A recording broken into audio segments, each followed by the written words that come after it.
have you noticed this? I don't know if you've noticed this, but I've started noticing it about myself. The other morning, I was sitting in the living room, having a cup of coffee. Everybody's asleep. Television wasn't on.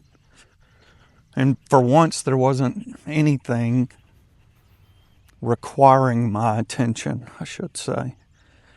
It was one of those rare moments where nothing's happening. And without thinking, what do? Pick up my phone, unlock it, look through a couple of apps, check the weather, glance at YouTube, then locked it. Wasn't a message waiting for me, no emails. I wasn't looking for anything important, wasn't even solving problems. Was just simply doing what my brain has taught me to do.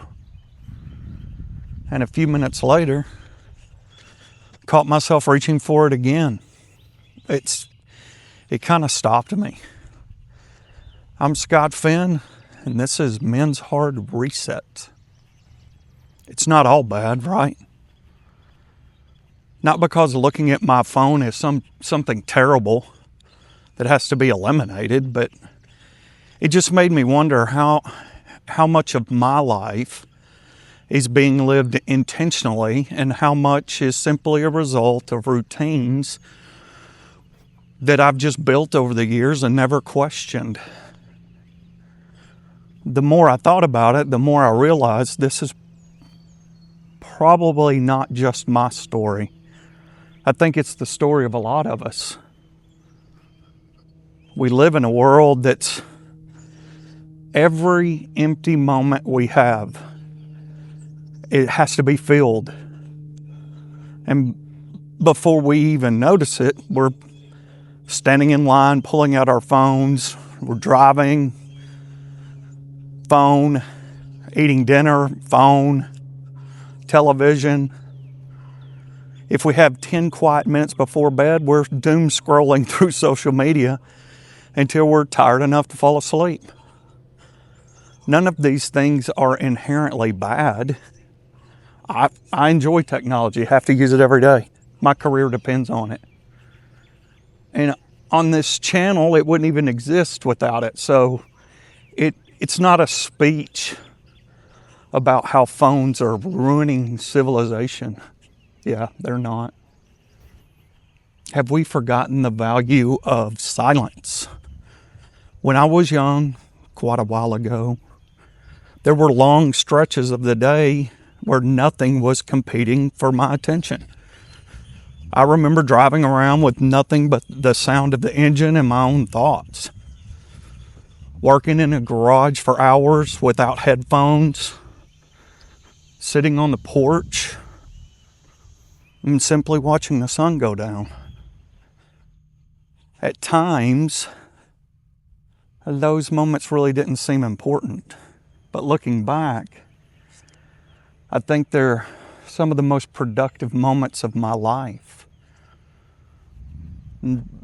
I sorted through my problems, replayed difficult conversations, wrestled with decisions,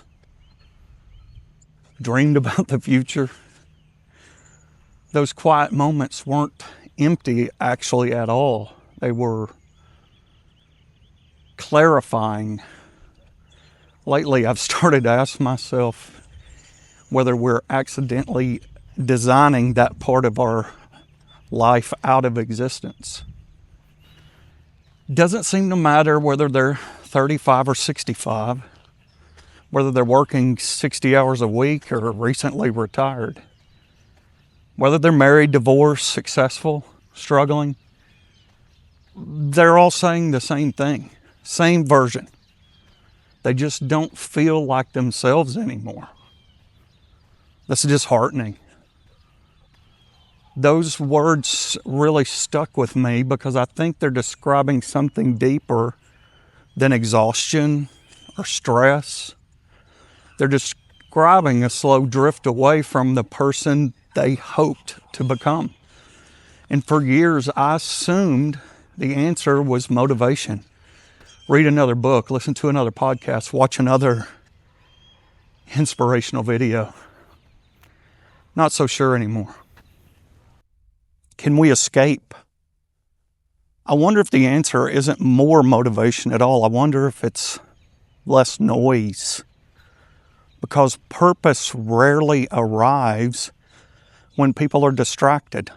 Purpose tends to show up in quiet places. It appears while we're out walking alone, without the radio, which I do a lot of the time.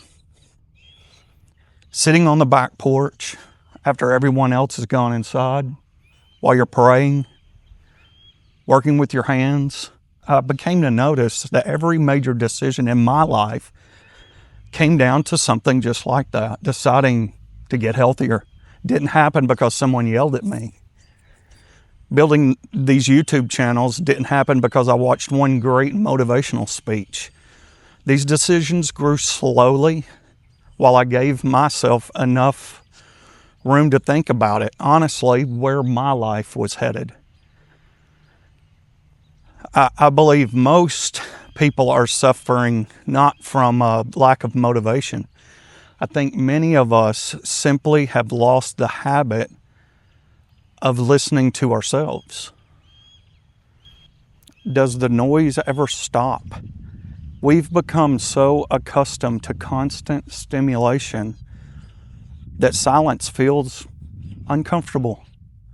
The moment life slows down, we instinctively reach for something to fill that. Before long, we forget that silence was never the enemy. In many ways, it's where wisdom has room to grow. So I'd like to leave you with one thing. Sometime this week, give yourself one uninterrupted hour. Leave your phone behind if you can. Unlike me, I'm married to one. Go for a walk, sit outside, drive without turning anything on. I do this a lot. Don't worry about solving every problem in your life. Just give your own thoughts some time to catch up. You may discover that the thing you've been searching for isn't another motivational speech or some kind of productivity system. It may be simply your first honest conversation you've had with yourself in a long time. And if that's true, then your hard reset doesn't begin with doing anything more. Maybe it begins with finally becoming quiet enough to hear where you're supposed to go next. It's very powerful. Well, if you've made it this far, please like, share, subscribe. It does help this channel to grow and reach people that actually need it. I'm Scott Finn for Men's Hard Reset. Let's live life on our terms.